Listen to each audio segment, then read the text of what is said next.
दोस्तों, धनंजय शर्मा ऑफिशियल्स में आपका स्वागत है। मैं आशा करता हूं आप सब लोग टीसीएस कोडविटा की तैयारी कर रहे होंगे और आज मैं सॉल्व करने वाला हूं टीसीएस कोडविटा में आई हुई एक पिछले साल की प्रॉब्लम को।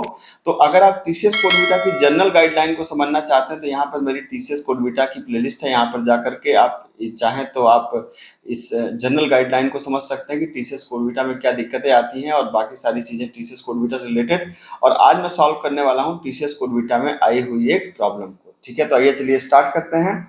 प्रॉब्लम का नाम है जम्बल्ड स्ट्रिंग, है ना। प्रॉब्लम स्टेटमेंट को समझने की कोशिश करते हैं। लिटिल जिल, इधर लिटिल जिल, जिल एक नाम है, ठीक है। जम्बल्ड अब the order of the letter in our dictionary. Jumbled का मतलब क्या होता है? जम्बल्ड वर्ड आपने छोटे बच्चों में देखा होगा कि जैसे मान लीजिए कि अगर मान लीजिए कि राम लिखा है, फॉर एग्जाम्पल राम लिखा है और अगर मैं इसको कर देता हूँ MRA तो इसको बोलेंगे जम्बल्ड। मतलब लिखा तो ये राम है लेकिन हमने इसको क्या कर दिया? MRA कर दिया, ठीक है। तो अपने जो शब्द हैं, जो कैरेक्टर्स हैं, उन कैरेक्टर्स की जगह को अदला बदली मतलब आगे पीछे कर देना, ये जम्बल्ड कहलाता है। तो ये जम्बल्ड कर दिया है इन्होंने। मतलब लिटिल जिल, जिल कोई बच्चा है जिसने एक डिक्शनरी के जो शब्द हैं, उन जो कैरेक्टर्स हैं, उन कैरेक्टर्स को उसने जम्बल्ड कर दिया, मतलब आगे पीछे कर दिया है। अब क्या है? Jack uses this list to find the smallest lexicographical string that can be made out of this new order. मतलब जैक ये चाहता है कि वो एक नई जो दी गई कोई स्ट्रिंग है, उस स्ट्रिंग को लेक्सिकोग्राफिकल स्ट्रिंग, मतलब लेक्सिकोग्राफिकल का मतलब आप समझ सकते हैं कि असेंडिंग ऑर्डर के ही समझ लीजिए, उस ऑर्डर में अरेंज तो करना चाहता है लेकिन अपनी जम्बल्ड स्ट्रिंग के माध्यम से। कहने का मतलब कि जो उसने स्ट्रिंग दिया है, जो स्ट्रिंग में उसने जो शब्द को जम्बल्ड कर दिया है, उस जम्बल्ड स्ट्रिंग के माध्यम से वो नए जो शब्द आपको दिया गया उसको अरेंज करना चाहता है असेंडिंग ऑर्डर में, ठीक है। Can you help him? Can you help him? अब आपको जाहिर सी बात है आपको सॉल्व करना है, ठीक है। You are given a string P, आपको एक स्ट्रिंग दी गई है P, आप देख सकते हैं कि स्ट्रिंग आपको दी गई है P that denote the new order of the letters in the English dictionary, है ना। जो आपको डिनोट कर रहे हैं क्या? जो नए ऑर्डर है, जो इंग्लिश डिक्शनरी के नए ऑर्डर, मतलब हमारे हिसाब से इंग्लिश डिक्शनरी में पहले क्या होता है? A, लेकिन जिल ने कुछ ऐसा कर दिया कि अब A की जगह क्या आ गया? पहले P, ठीक है। फिर हमारे उसके बाद क्या होता है? B होता है। तो यहाँ पे क्या हो गया है? B की जगह हो गया है O। तो इसका मतलब कि उसने शब्दों कैरेक्टर्स को आगे पीछे कर दिया है, ठीक है। अब वो कह रहे हैं you need to print the smallest lexicographic string from the given string S, ठीक है। जो S दी गई है इसका लेक्सिकोग्राफिक फॉर्म में इसको आप अरेंज करें। अब यहाँ पे भाई आप खुद से समझने की कोशिश करिए कि प्रॉब्लम क्या कर रही है, ठीक है, क्योंकि एग्जाम में तो कोई आपको समझाने आएगा नहीं। एक रिकमेंडेशन ये भी है कि डिस्क्रिप्शन में इसकी प्रैक्टिस URL का लिंक पड़ा हुआ है, आप चाहें तो सीधा वहां पे जाकर के सॉल्व कर सकते हैं अपने से। और अगर आप मेरे साथ बन के इसका पूरा जस्टिफिकेशन देखना चाहते हैं तो बिल्कुल बने रहिए। आइए चलिए स्टार्ट करते हैं, ठीक है। तो आपको इस प्रॉब्लम को और बेहतर ढंग से समझने के लिए हम लोग थोड़ा सा इसको और एलोबरेट करने की कोशिश करते हैं कि ये क्या है, ठीक है। तो अब ये बेसिकली क्या है कि आपके पास दो चीजें दी गई हैं, ठीक है। एक P दिया गया है, एक S दिया गया है और आउटपुट है BDCA, आउटपुट है BDCA। तो BDCA ये हमारा आउटपुट है, ठीक है। अभी BDCA आउटपुट आया कैसे, पहले इस बात को समझा जाए। तो आप ऐसे समझिए कि जैसे आपने यहाँ पर एक एरे बना दिया, ठीक है। ये एरे कितने कैरेक्टर्स का होगा? 26 कैरेक्टर्स का होगा, ठीक है। तो यहाँ पर 26 कैरेक्टर्स का एरे होगा। अब क्या है इसके अंदर? इसके अंदर अगर आप ध्यान से देखें तो इसके अंदर सारे कैरेक्टर्स को आप रख दीजिए, ठीक है। तो अब मैं ऐसे ही बना दिया मैंने, अभी 26 की बात नहीं है। तो पहले आपने रखा P को, फिर O को, फिर L को, फिर I को, फिर K को, फिर U को, फिर J को, फिर M को, फिर N को, फिर H को, फिर Y को, फिर T को, फिर G को, फिर B को, फिर V को, फिर F को, है ना।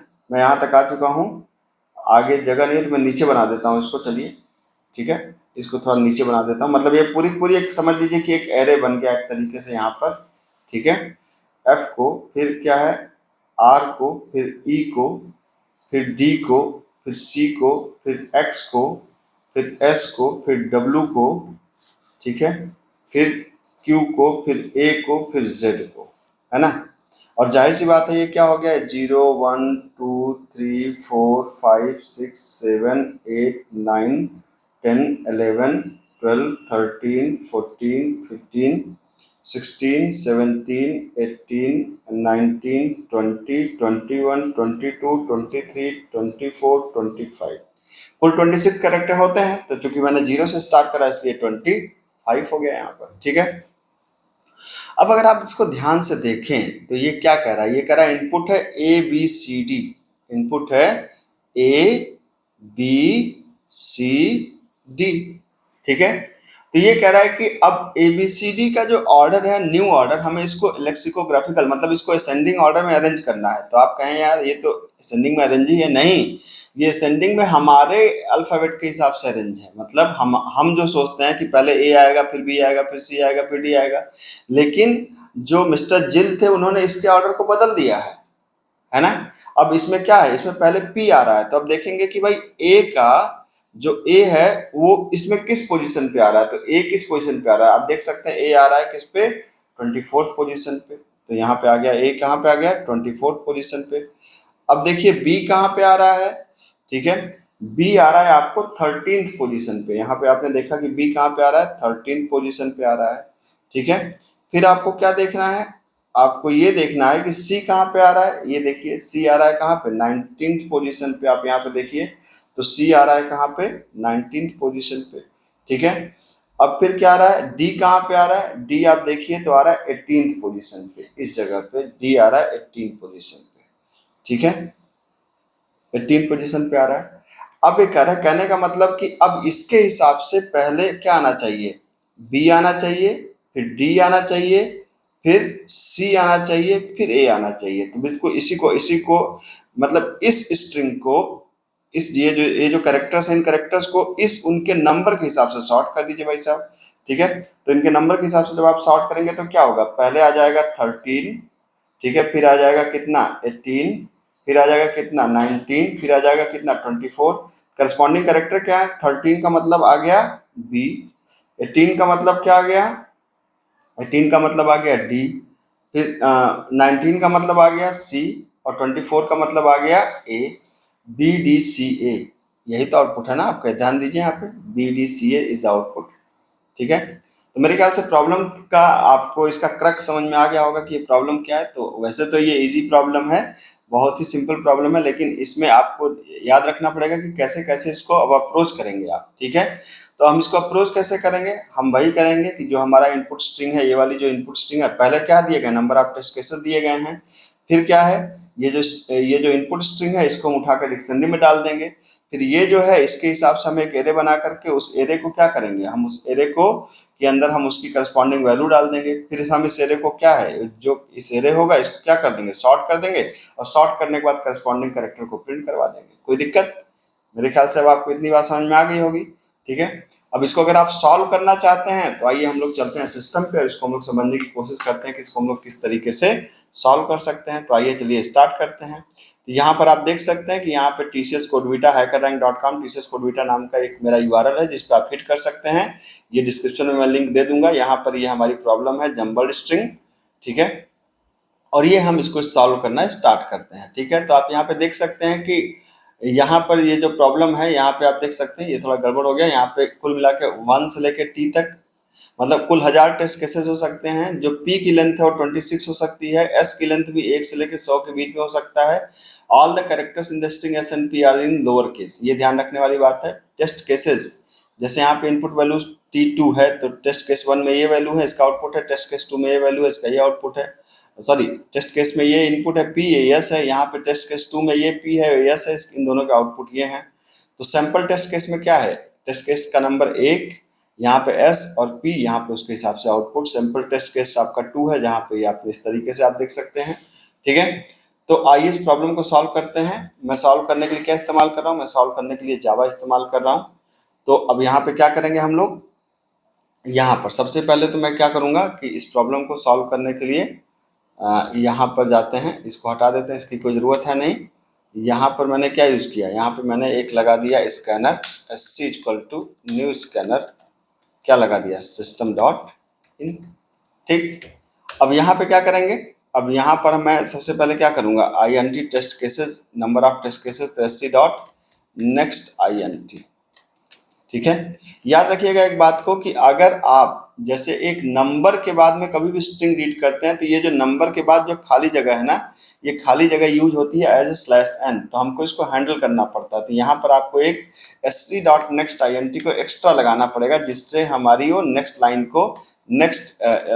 को वो अच्छे से हैंडल कर ले। हैंडल करने का क्या मतलब है, देखिए यहाँ पे जब आपने वन लिखा तो वन के बाद जब हमने इंटर मारा होगा तो यहाँ पर एक स्लैश एन है, तो स्लैश एन का मतलब पूरा एक वो मान लेता है कि एक स्ट्रिंग, एक पूरी की पूरी लाइन है। तो अगर आप जब इसको लगा देंगे, जब तक आप इसको हैंडल नहीं करेंगे स्लैश एन को, तब तक ये वाली स्ट्रिंग रीड नहीं हो पाएगी आपकी। ठीक है, अब मुझे क्या करना है, रीड करना है स्ट्रिंग पी को, और पी इज इक्वल टू क्या है, string P is equal to SC dot next line. उसी तरीके से हम यहाँ पे स्ट्रिंग एस को रीड करेंगे S C dot next line. ठीक है, अब मान लीजिए कि हमारे पास एक फंक्शन है सॉल्व नाम से, और सॉल्व फंक्शन के अंदर हमने पी और एस को पास कर दिया। ठीक है, बदले में क्या रिटर्न करेगा, नई वाली स्ट्रिंग। तो एक स्ट्रिंग हमने आर ले लिया, आर मतलब हमारी रिजल्ट स्ट्रिंग, और इसको हम यहाँ पे प्रिंट करा देंगे, system dot out dot print LN क्या, आर को प्रिंट कर दो। ठीक, ये तो बेसिक बात हो गई। अब फंक्शन को डिफाइन करना पड़ेगा, तो कैसे करेंगे, पब्लिक स्टैटिक वाइड, ठीक है, public static string, string return करेगा ना, फंक्शन का नाम है सॉल्व, और दो आर्गुमेंट है, एक है स्ट्रिंग पी और एक है स्ट्रिंग सॉरी, पहला स्ट्रिंग क्या है, हाँ पहला पी है और दूसरा है एस। ठीक है, तो पहले तो हम ये चेक कर लें कि क्या भाई हमारी पी और एस रीड होके फंक्शन में आ रही हैं, एक एक करके बिल्कुल करेंगे। तो हमने कहा system dot out dot print L N, हमने कहा कि पी और थोड़ा गैप देके हमने प्रिंट करा दिया एस को, क्या ये प्रिंट हो रहा है। अब चूंकि ये फंक्शन रिटर्न करने वाला है तो हमने अभी सिंपल रिटर्न लगा दिया ब्लैंक, जिससे हमको एक कोई रिटर्न की एरर ना आए। तो बस मैं ये चेक करना चाहता हूँ क्या हमने जो इनपुट दिया है वो इनपुट हमारा ले रहा है। तो आप देख सकते हैं कि आपने क्या था, पहला इनपुट था ये लिया ए से जेड तक, दूसरा इनपुट क्या था ABCD, दूसरा इनपुट भी ABCD उसने ले लिया है, कोई दिक्कत नहीं है। ठीक, अब क्या करेंगे, हमारा आउटपुट ये है BDC है। तो अब यहाँ अच्छा, यहाँ पे नंबर ऑफ टेस्ट केसेस कई ढेर सारे हो सकते हैं, तो आपको यहाँ पे एक लूप चलानी पड़ेगी। क्या चलानी पड़ेगी, एक चलाना पड़ेगा for INT I is equal to क्या 1, I लेस और इक्वल देन T और I प्लस प्लस। ठीक है, इसके अंदर इसको पास करना पड़ेगा, क्यों, क्योंकि जो नंबर ऑफ टेस्ट केसेज है ना, अभी तो यहाँ पर एक है, एक से ज़्यादा भी टेस्ट केसेज हो सकते हैं। तो आपको जितनी बार टेस्ट केसेज होंगे उतनी बार वैल्यूज को आपको क्या करना पड़ेगा, रीड करना पड़ेगा यहाँ पर। तो ये आपने इसको पास कर दिया। ठीक, तो ये आपके हो गए आपके रीडिंग की बात हो गई। अब आइए इसको सॉल्व करने की बात करते हैं। सबसे पहले हम लोग क्या करेंगे कि सबसे पहले हम लोग इस जो हमारी पी है ना, इसको हम एक डिक्शनरी में डाल देंगे। तो डिक्शनरी को हैंडल करने के लिए क्या इस्तेमाल किया जाता है, मैप आप यूज कर सकते हैं। मैप के अंदर क्या होगा, एक होगा कैरेक्टर और एक होगा इंटीजर। मान लीजिए मैप का नाम MP है, और MP इक्वल टू क्या कर देंगे, न्यू हैश मैप यूज कर सकते हैं आप, और ये हमारी हैश मैप इस्तेमाल होगी। ठीक है, मैप तो इंटरफेस आपको पता है, उसका इम्प्लीमेंटेशन या तो हैश मैप होगा या तो लिंक्ड हैश मैप होगा। तो हमने इस्तेमाल कर दिया क्या, मैप। अब मैप के अंदर मैं क्या डालने वाला हूँ, हर एक कैरेक्टर का नाम, जो जो पी के अंदर जितने भी कैरेक्टर्स हैं उन सबका नाम और उसके साथ में उनका इंडेक्स वैल्यू। तो अब मैं क्या करने वाला हूँ, तो मैंने यहाँ पे कहा कि एक आई वेरिएबल ले लेते हैं, बार बार इस्तेमाल होगा उसका। तो हमने यहाँ पे एक INT आई ले लिया, और हमने कहा कि for I is equal to 0, I less than कितना, पी डॉट लेंथ और आई प्लस प्लस।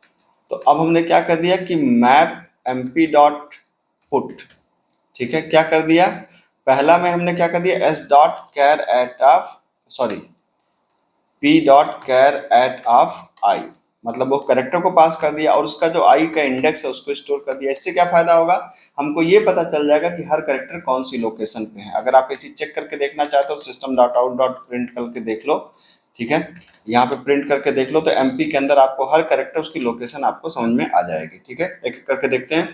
तो यहाँ पर आपने क्या किया, रन कराया। तो अब देखिए कि यहाँ पर आपको क्या समझ में आ जाएगा। यहाँ पर आप देखिए कि A कहाँ पे है, 24 पे, B कहाँ पे है, 13 पे, C कहाँ पे, 19 पे, D कहाँ पे, 18 पोजीशन पे, Z कहाँ पे, 25 पोजीशन पे, I कहाँ पे, 3rd पोजीशन पे। तो हर कैरेक्टर की पोजीशन यहाँ पर आ गई डिक्शनरी के अंदर। ठीक है, तो ये इससे हमें क्या पता चला, इससे हमें ये पता चला कि हर कैरेक्टर किस जगह पे है ना। उस जगह से हमको क्या पता चलेगा, उस जगह से हमको ये पता चलेगा कि हम जो नई जो हमारी यहाँ पर आप देख सकते हैं कि यहाँ पे जो है ना कि ए बी सी डी की मतलब इस जंबल वर्ड के हिसाब से क्या लोकेशन है हम पता लगा देंगे। अब लोकेशन कैसे पता लगाएंगे, तो एक बात तो यहाँ पे क्लियर हो गई, क्या क्लियर हो गई कि ये हमारे पास मैप के अंदर चीजें स्टोर हो गई। अब क्या करते हैं, अब हमने यहाँ से ये किया कि हमने यहाँ पे एक इसको प्रिंट रन देते हैं, बाद में हटा देंगे, अभी तो सिर्फ समझने के लिए मैंने इसको प्रिंट कराया है, ठीक है। अब मैं एक और काम करता हूँ, मैं एक कैरेक्टर टाइप का एरे बनाता हूँ, कैर नहीं इंटीजर बनाता हूँ, तो INT टाइप का एक एरे बना लिया, ठीक है, इक्वल टू न्यू INT, जिसमें कितनी लेंथ है, जिसकी लेंथ कितनी होगी, जितनी हमारी s डॉट लेंथ है इतनी बड़ी हमारी एक एरे बनने वाली है, ठीक है। तो ये हमारी एक एरे बनने वाली है, ये कितनी, जितनी हमारी s की लेंथ है उतनी बड़ी, क्यों, जिससे हम हर एक, भाई हमको क्या करना है, हर एक कैरेक्टर का BDCA, हर एक कैरेक्टर का क्या करना है, हमें हर एक कैरेक्टर की पोजीशन को पता लगाना है, तो पोजीशन को हम कहाँ पे रख देंगे, एरे के अंदर रख देंगे, ठीक। तो कैसे पता लगाएंगे, for i is equal to 0, i less than कितना, हमने कहा s डॉट लेंथ, ठीक है, और फिर हमने क्या कर दिया, s डॉट लेंथ कर दिया, और फिर हमने कर दिया i प्लस प्लस, ठीक है। तो अब एरे के अंदर हमने क्या कर दिया, हमने कहा कि array of i is equal to क्या कर दो, हमने कहा कि जो भी कैरेक्टर है उसकी पोजीशन, तो कैरेक्टर तो कहाँ से मिलेगा, कैरेक्टर मिलेगा हमको s से, ठीक है। तो s dot char at of क्या आई, इससे हमें क्या मिलेगा, कैरेक्टर मिलेगा, उसकी पोजीशन कहाँ से मिलेगी, उसकी पोजीशन मिलेगी मैप से, तो mp डॉट गेट, ठीक है। और जब एक कैरेक्टर की है तो जब हम की देंगे तो हमें एरे के अंदर क्या मिलेगा, उसकी वैल्यू मिल जाएगी, ठीक है। तो हमने s डॉट कैरेट उस कैरेक्टर को लिया, उस कैरेक्टर को कहाँ पे पास कर दिया, मैप में पास कर दिया, तो उसकी जो भी वैल्यू होगी ना वो वैल्यू कहाँ पे मिल जाएगी, एरे ऑफ आई के अंदर मिल जाएगी। आपको ये भी चेक करना है तो आप इसको एरे को प्रिंट करा के देख लो, आप यहाँ पे कर दो फॉर INT और एरे को हम अगर प्रिंट करा दें इस तरीके से, ठीक है ना, system dot out dot print ln क्या कर दें n को, तो आप देखेंगे कि यहाँ पे क्या हो जाएगा, यहाँ पे एरे के अंदर उसकी करस्पॉन्डिंग आपको वो मिल जाएगी, ठीक है। तो आप देख सकते हैं यहाँ पे, ये देखिए आपको पोजीशन मिल गई 24, 13, 19, 18, ये एरे की पोजीशन, ये जो कैरेक्टर्स की पोजीशनिंग है वो मिल गई हमारे पास एरे के अंदर, ठीक है। तो हमारे पास दो चीजें मिल गई, एक तो हमको मिल गई कि डिक्शनरी में कौन कैरेक्टर किस पोजीशन पे है, और यहाँ पे मिल गया हमको कि पोजीशन की, हर कैरेक्टर की पोजीशनिंग हमको मिल गई। अब पोजीशनिंग को हम क्या कर सकते हैं, पोजीशनिंग को हम लोग, अब मैं यहाँ पे हर चीज को कमेंट करते चल रहा हूँ आपको, जैसे मैं अब इसको कमेंट कर दे रहा हूँ आपको, जैसे अब इसकी जरूरत नहीं है, या ये जो मैंने प्रिंट कराया है इसकी भी जरूरत नहीं है, सिर्फ मैं आपको समझाने के लिए, प्रोसेस को समझाने के लिए आपको कर रहा हूँ, ठीक है। अब क्या करेंगे, अब मैंने कहा कि भाई मुझे इसको सॉर्ट करना है, तो मैं क्या कर सकता हूँ, मैं यहाँ पे एक एरेज डॉट सॉर्ट करके फंक्शन होता है, आपको पता है, जिसमें आप क्या पास कर सकते हैं, एरे को पास कर सकते हैं, एरे को पास करने के बाद आप क्या कर सकते हैं, इसका बेसिक इंडेक्स और एरे की जो है लेंथ आप पास कर दीजिए, इससे एरे क्या हो जाएगा, सॉर्ट हो जाएगा, ठीक है। अगर आपको ये चीज़ चेक करना है तो फिर से यही चीज़ हम यहाँ पे प्रिंट करा के देख लेते हैं, क्या एरे सॉर्ट हो गया क्या, यहाँ पर देखिए एरे को अगर आप इसके बाद जब आप यहाँ पे प्रिंट कराएंगे तो एरे क्या हो जाएगा, सॉर्टेड एरे प्रिंट सॉर्ट हो जाएगा, आप देख सकते हैं यहाँ पर। तो यहाँ पे मैंने फिर प्रिंट करा के चेक कर दिया, क्या सॉर्टेड एरे हो रहा है, ठीक है। एरे डॉट लेंथ होनी चाहिए, तो यहाँ पे मैंने क्या कर दिया, एरे एरे डॉट लेंथ है, कामा लेंथ हो गया, तो एरे डॉट लेंथ हो गया आपका, ठीक है। तो आपने यहाँ पे क्या कर दिया, ये कर दिया, ठीक। ये देखिए अब 13 पहले आ गया, फिर 18, फिर 19, फिर 24। अब बस हमको क्या करना है, डिक्शनरी से पता लगाना कि 13th पे कौन सा करेक्टर, उसको प्रिंट कर दो, 18 का करेक्टर, 19 और 24 का करेक्टर प्रिंट कर दो, ठीक है। तो अब ये काम करने के लिए हम लोग क्या कर सकते हैं, ठीक है, इसकी कोई ज़रूरत नहीं थी, बस मैंने आपको समझाने के लिए इसको कर दिया था, ठीक। तो अब हम एक लूप चला सकते हैं, कहाँ से कहाँ तक, अब हम एक लूप चला सकते हैं कैरेक्टर के बराबर, तो i equal to 0, i less than कहाँ तक, एरे डॉट लेंथ तक, i प्लस प्लस। तो अब मुझे क्या करना है, मुझे पता लगाना है कि जो हमारा कैरेक्टर है, जो हमारा कैरेक्टर है वो डिक्शनरी में किस पोजीशन पे है ना। तो अब डिक्शनरी को हमें आइटरेट करना पड़ेगा, तो हम कैसे कर सकते हैं, हम कर सकते हैं फॉर, देखिए अगर हमारे पास की होता, मतलब कैरेक्टर होता तो हम सीधा दे देते वैल्यू, लेकिन अगर हमारे पास तो वैल्यू है ना, तो वैल्यू के करस्पॉन्डिंग की सीधा नहीं आती, तो हम क्या कर सकते हैं कि फॉर, यहाँ पे एक होता है map dot entry, map dot entry, और एंट्री भाई किस तरीके की एंट्री, तो हमने कहा कि कैरेक्टर और इंटीजर टाइप की, नाम क्या कर देते हैं, एंट्री, कहाँ से, mp डॉट एंट्री सेट ये होता है मैप को आइटरेट करने का तरीका जी। तो अब इस तरीके में क्या कर सकते हैं कि अब हमको इससे क्या हो जाएगा कि जो एंट्री है ना, तो जैसे हमने कहा कि स्ट्रिंग, मान लीजिए हमने कहा की, तो की इज इक्वल टू क्या हो जाएगा, एंट्री डॉट गेट की, इससे आपको की मिल जाएगी।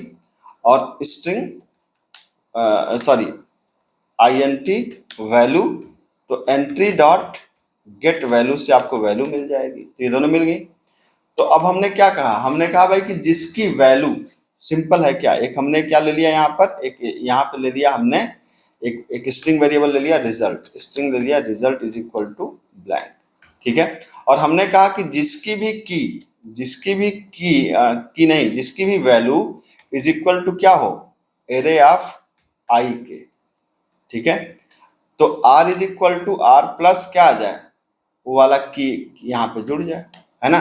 कहने का मतलब क्या है कि मैं यहाँ पर डिक्शनरी को क्या कर रहा हूँ, आइटरेट कर रहा हूँ क्या करके, हर एक एलिमेंट की और वैल्यू को चेक कर रहा हूँ। तो जिसकी वैल्यू हमारी है ना, जहाँ पे जो वैल्यू है जो एरे ऑफ आई से अगर मैच करती है, तो इसका मतलब कि उसका करस्पॉन्डिंग की को हमें अरेंज करना था। तो R equal to R plus के कर दिया, ठीक। तो अब जब हम इसको करके, अब जब मैं आर को यहाँ पर क्या करूंगा, रिटर्न करवा दूंगा आर को, तो हमारा रिजल्ट आपका आ जाएगा। आप इसको देख सकते हैं यहाँ पर, जैसे मैंने इसको रन कराया, तो रन करने के बाद आप यहाँ पे देखेंगे कि अगर यहाँ पे गेट की में, अच्छा यहाँ पे जो ये है ना आपका एक के है, इसका टाइप कैरेक्टर है ना कि स्ट्रिंग है, तो हमने कहा कैरेक्टर, ठीक है। तो कैरेक्टर की जगह आप कैर भी लिख सकते हैं, कैर भी काम करेगा, सीधा कैर लिख दीजिए, ठीक। तो अब हमने यहाँ पर रन करा दिया, ठीक है। तो आप देख सकते हैं कि हमारे दोनों टेस्ट केस यहाँ पर क्या हो गए, पास हो गए। तो ये हमारा लेक्सिकोग्राफिकल ऑर्डर में अरेंज हो गया। और ये दोनों नहीं, अगर आप बाकी टेस्ट केसेस भी पास कराएंगे तो ये भी हमारे पास हो जाएंगे, ठीक है। तो जाहिर सी बात है कि ये जो हमारे जो क्वेश्चंस हैं, ये कोडवीटा लेवल के क्वेश्चन हैं। तो कोडवीटा के लेवल के क्वेश्चंस जो हैं वो थोड़ा सा तो घुमाए फिराएंगे, इतना तो एक्सपेक्टेशन होता ही है। तो मेरे ख्याल से आपको चीज़ें समझ में आई होंगी। तो चैनल को सब्सक्राइब करिए, अपने दोस्तों के साथ शेयर करिए और ऐसे प्रैक्टिस करते रहिए। इसका URL आपको डिस्क्रिप्शन में मिल जाएगा। मिलता हूँ, थैंक यू सो मच।